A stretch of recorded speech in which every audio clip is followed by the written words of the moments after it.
E aí, futuros educadores, sejam muito bem-vindos a essa análise. Sabe aquelas diretrizes de avaliação densas, super complexas? Pois é, a gente vai transformar tudo isso num projeto visual bem claro para a simulação de uma aula de 45 minutos. Nosso objetivo aqui hoje é detalhar o caminho das pedras para a prova didática da educação infantil do Colune UF. Vamos sair daquela teoria engessada e focar 100% na prática real de sala de aula. Vamos lá? O nosso roteiro de hoje está estruturado como um verdadeiro projeto de sucesso e a gente vai passar por 5 pontos essenciais. São eles: a regra de ouro da simulação, o espaço como educador, a colaboração multidade, a pedagogia da pergunta e, para fechar, a diversidade e as narrativas ancestrais. Então, vamos direto ao ponto número 1, a regra de ouro. O foco aqui é a simulação acima da teoria.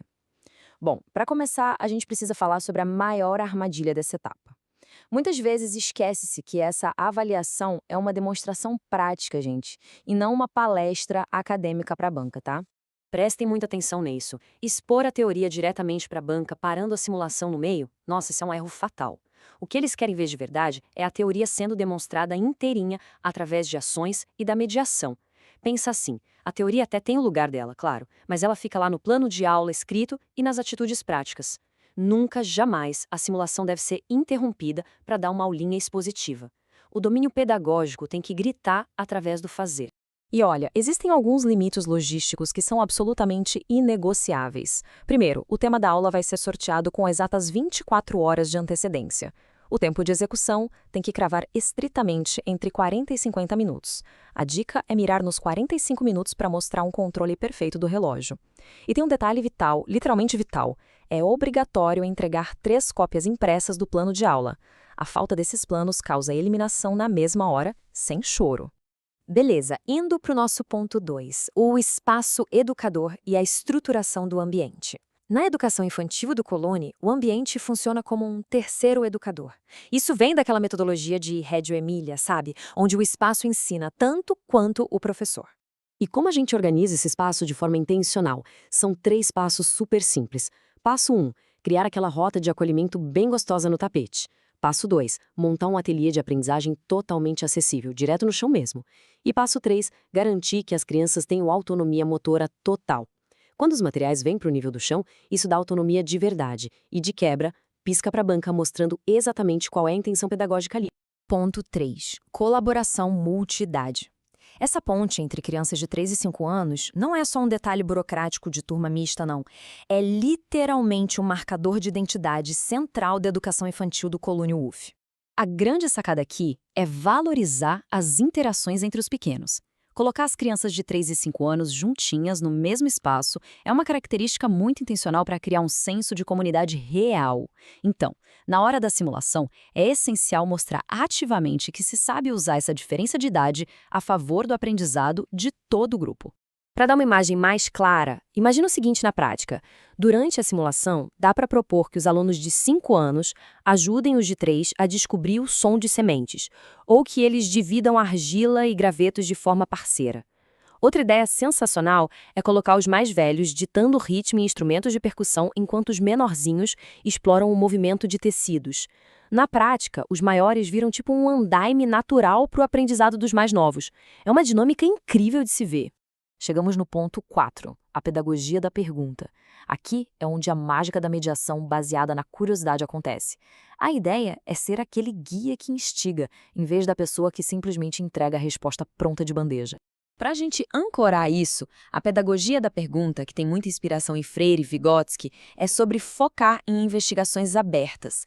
O papel principal ali é a escuta ativa das hipóteses dos pequenos e a supervalorização da curiosidade deles. É questionar o tempo todo, priorizando as perguntas muito acima de qualquer instrução passiva.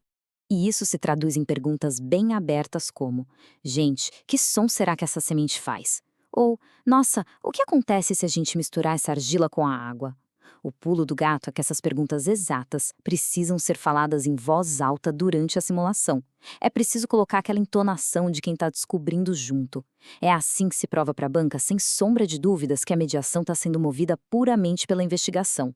E quando se faz as perguntas certas, Várias linguagens são destravadas ao mesmo tempo. Afinal, a criança não se expressa só falando. Ela fala com o corpo, dançando com os tecidos, visualmente organizando folhas ou amassando argila, oralmente, ali no papo da roda de acolhimento, e com som, explorando o ritmo. A mediação pedagógica tem que abrir as portas de propósito para que todas essas vozes ecoem ali na sala imaginada. E, finalmente, nosso ponto 5. Diversidade de narrativas ancestrais na prática. Essa é a camada antirracista vital da aula, que valoriza demais os repertórios culturais de matrizes africanas e indígenas, tirando de vez o foco daquele velho eixo eurocêntrico. Mas como levar isso para a prática viva da sala de aula? Começa pelos materiais, misturando sementes de baobá, tecidos como capulanas africanas, maracás e cestarias indígenas, tudo com muita intenção.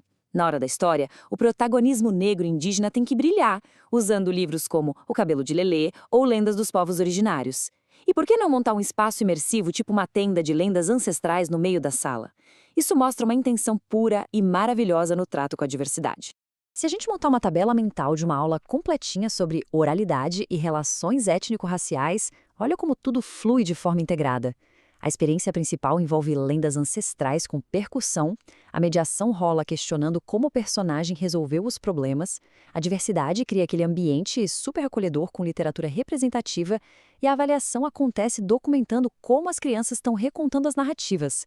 É um sistema dinâmico perfeito. E chegamos ao número 4. Esse é o número de ouro para o planejamento. Toda a documentação e avaliação pedagógica tem que sempre responder a 4 perguntinhas centrais. O que a criança vivencia, como ela se expressa, como ela interage e como o professor media. Se o plano de aula cobrir bem essas 4 bases, a estrutura inteira fica simplesmente inabalável. Para a gente encerrar, fica uma provocação fundamental. A aula simulada vai ser só um conteúdo sendo repassado ou uma experiência super profunda sendo vivida naquele momento? A banca não está lá para ver teoria metodológica.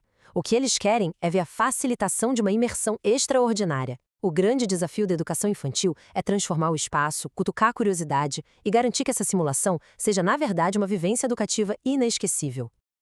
Boa sorte na preparação e até a próxima análise.